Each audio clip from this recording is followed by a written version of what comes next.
my name is Sarah. Here is my outline for my career speech.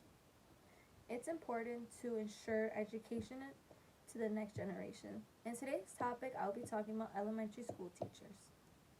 There is the three main points that I'll be talking about. First of all, it will be the history of elementary school teachers.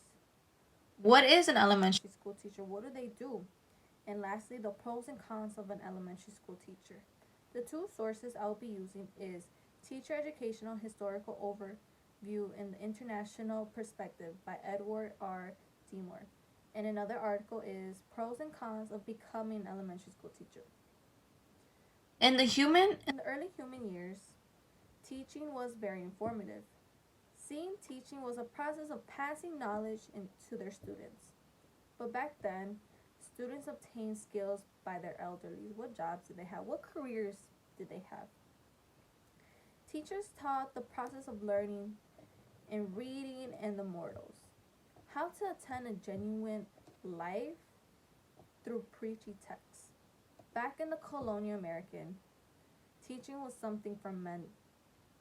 What men did when they didn't have anything else to do. And it was only for one gender. The movement to establish American version of elementary education. Around the 1800s, Noble Weber wanted to use the American version into the English language to passing it on to the youth. What is an elementary school teacher? What do they do?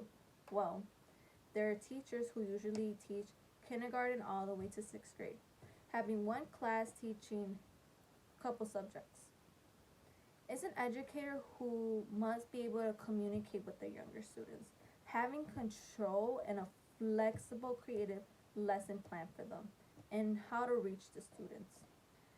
Helping young children develop social skills, positive learning skills, and having a safe environment for them.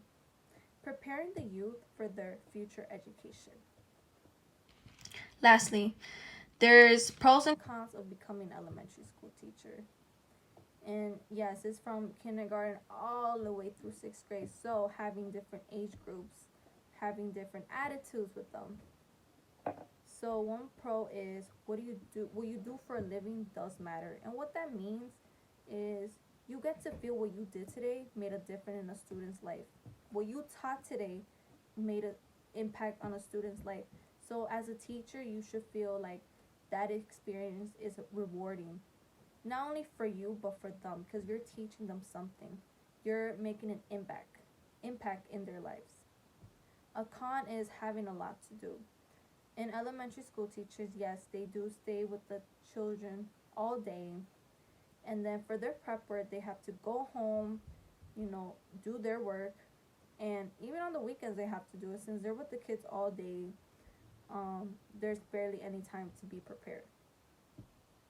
Another pro is your students can teach you. Yes, as a teacher, you're supposed to teach your student, but children, they have a different positive point of view of the world. So, elementary school teacher is like a different outlook in life, and it prepares you to be, when you're going to become a parent, how to interact with the kids, having those moments that you will cherish forever with your students, that connection as a teacher to student, not only teaching them but being there for them mentally. And then another con is students need guidance. Students are young, they're not dependent yet, but you should supervise them every moment throughout the day, constantly paying attention to them, what they're doing, how they feel. Not only just teach them whatever, but being there for them, be a trusted adult for them. In overall, we talked about the history of an elementary school teacher, how they taught students reading and morals related to life. How in the colonial times is very different from today and back then. How elementary school teachers are fundamentally teaching from kindergarten all the way through 6th grade, having different age groups and interacting with them. Lastly, the pros and cons of an elementary school teacher. What you do for a living does matter. What you teach makes an impact to a student. Having a lot on your plate, not feeling that you're not prepared, not having time, Your students can also teach you. And yes, students do need guidance. They need a trusted adult. Teachers give children a purpose to succeed in life, in the real world, and inspire them to do their best. So, yes, be there for them. In a teacher's care, it is their job, yes, to educate the students, but serving them as many other roles in the classrooms, having a safe and positive environment for them, and becoming their role models, who they can look up to, who they can talk to. Thank you so much.